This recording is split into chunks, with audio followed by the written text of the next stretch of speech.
हैं कारोबार। ये हुआ मिड कैप का पूरा जायजा, लेकिन आगे बढ़ेंगे और अब बात करेंगे आउटलुक 2022 की, क्योंकि साल 2021 खत्म होने को है और अब जो सारी नजरें टिकी हुई हैं वो साल 2022 पर हैं कि आखिरकार ये साल कैसा रहेगा कंपनियों के लिए, कॉर्पोरेट्स के लिए, और कैसी ग्रोथ देखने को मिलेगी। इसी कड़ी में हर रोज एक मैनेजमेंट से हम बातचीत करते हैं और आज हम लेकर आए हैं एक ऐसा स्टॉक जिसने पिछले एक साल में काफी तेजी से परफॉर्म किया है। ये है दीपक फर्टिलाइजर्स का स्टॉक, जहां पर पिछले एक साल में 140-150% तक के रिटर्न स्टॉक की ओर से आते हुए दिखे हैं। लेकिन कंपनी के आगे के ग्रोथ प्रोस्पेक्ट्स क्या हैं, इस पर बातचीत करेंगे। दीपक फर्टिलाइजर्स के सीएमडी शैलेश सी मेहता हमारे साथ मौजूद है। मेहता साहब नमस्कार, स्वागत है आपका।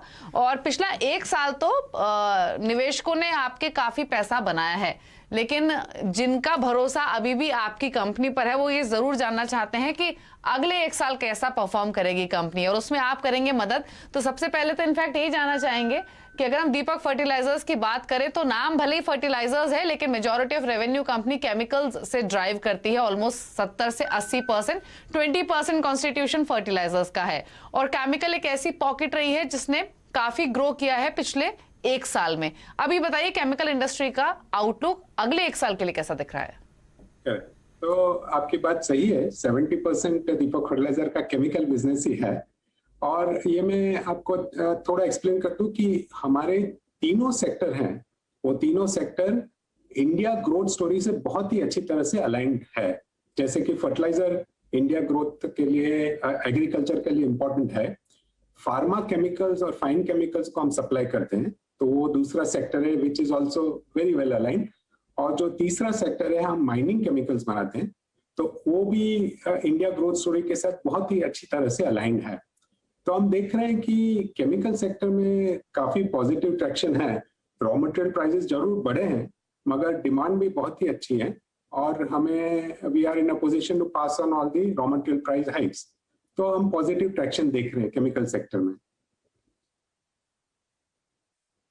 ओके, आपने प्राइस हाइक की बात की, मैं उस पर कमेंट लूंगी, लेकिन आपके जो तीनों मेन बिजनेस है, fertiliser business, pharma chemical, mining chemical, आपने बताया कि डिमांड अभी भी अच्छी आपको नजर आ रही है। तो एक चीज और यहां से समझना चाहेंगे, ग्रोथ तो अच्छी है, लेकिन उस ग्रोथ का फाइनेंशियल पर इम्पैक्ट भी पॉजिटिव रहेगा। लेकिन जो रॉ मटेरियल के प्राइसेस इतने ऊपर नीचे हुए हैं पिछले एक साल में, आगे अगले एक साल के लिए भी प्राइसेस किस डायरेक्शन में रहेंगे, बहुत डिफिकल्ट है इस जंक्चर पे कमेंट करना। बट आप कैसे मैनेज कर रहे हैं मार्जिन सिचुएशन को? मार्जिन पिक्चर अभी कहां स्टैंड करती है?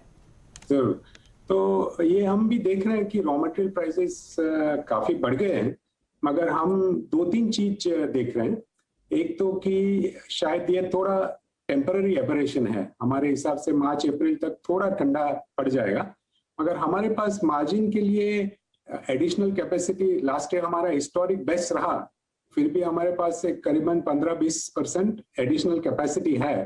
तो कैपेसिटी बढ़ेगी आने वाले साल में। दूसरी चीज ये है कि हम मार्जिनल डीबॉटलनेकिंग प्रोजेक्ट भी कर रहे हैं, तो उससे भी थोड़ी और कैपेसिटी बढ़ेगी। और हम पोजीशन कर रहे हैं हमारे सब प्रोडक्ट्स कमोडिटी से लेके अभी स्पेशलिटी की तरफ, तो उससे हम प्रोडक्ट और सॉल्यूशन इकट्ठा करके जो हम प्रेजेंट कर रहे हैं, तो उससे भी हमें काफी पॉजिटिव ट्रैक्शन रहेगा मार्जिन्स के लिए आने वाले साल में।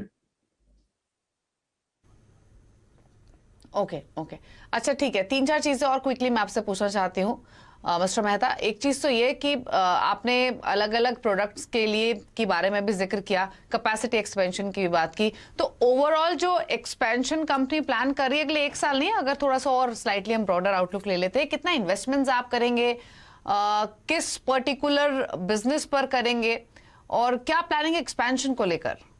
जरूर, तो हमने अभी लास्ट वीक में ही ओडिशा के चीफ मिनिस्टर ने हमारा प्रोजेक्ट का फाउंडेशन स्टोन लेइंग किया है।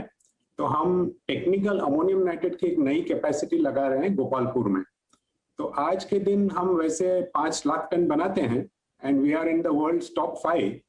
और जो गोपालपुर में प्रोजेक्ट लगेगा उससे हम एडिशनल 3,75,000 टन की कैपेसिटी बढ़ाएंगे, और वो लगाने के बाद we will be among the world top 3। तो वहां पे हम करीबन 2,200 करोड़ का कैपिटल आउटले है। और आने वाले 30 महीने में ये प्रोजेक्ट लग जाएगा, कमीशन हो जाएगा, क्योंकि लैंड एनवायरनमेंट कंट्रोल 50% इंजीनियरिंग सब आगे बहुत ही अच्छी तरह से बढ़ रहा है। तो ये जो टेक्निकल अमोनियम नाइट्रेट है वो इंडिया ग्रोथ स्टोरी से बहुत ही अलाइंड है, क्योंकि अगर इंडिया को ग्रो करना है तो इंडिया नीड्स पावर, तो पावर के लिए कोल चाहिए। अगर इंडिया को ग्रो करना है तो रियल एस्टेट और इंफ्रास्ट्रक्चर के लिए चाहिए सीमेंट और लाइमस्टोन और मिनरल्स, मेटल्स सबकी जरूरत है फॉर इंडिया ग्रोथ। तो ये हर चीज के लिए टेक्निकल अमोनियम नाइट्रेट की बहुत ही जरूरत है। तो ये project is very beautifully aligned with the India growth story. Okay okay, ठीक है। अच्छा मिस्टर मेहता, एक चीज और, हाल ही में कई ब्रोकरेज हाउसेस की रिपोर्ट आई, एक हाउस ने स्पेशली काफी भरोसा जताया है आपकी कंपनी पर, और एक पॉइंट उन्होंने मेंशन किया था वो ये कि टैन, जो कि आपके बिजनेस में 1/3 पोर्शन कॉन्स्टिट्यूट करता है, उसमें काफी एक्सपोनेंशियल ग्रोथ का पोटेंशियल है। तो आप अगर थोड़ा सा एक्सप्लेन कर सके कि किस तरीके की डिमांड आप इस पर्टिकुलर प्रोडक्ट की देख रहे हैं। तो यही टैन प्रोजेक्ट की मैं बात कर रहा था कि टैन प्रोजेक्ट ब्यूटीफुली अलाइन है इंडिया ग्रोथ स्टोरी से। कोल, सीमेंट, लाइमस्टोन, इंफ्रास्ट्रक्चर सबके लिए टैन की जरूरत बहुत पड़ती है। तो we are planning this 3,77,000 tons additional capacity at 2,200 crores in the next 30 months. So TAN की project has been a business where we have been there in the last 40 years. 40 साल से हम हैं, तो काफी ग्रिप भी अच्छी है, टेक्नोलॉजी भी है मार्केट पे, और ये एक्सपांशन इंडिया ग्रोथ स्टोरी से भी अच्छी तरह से अलाइन है। तो we are looking forward to that project.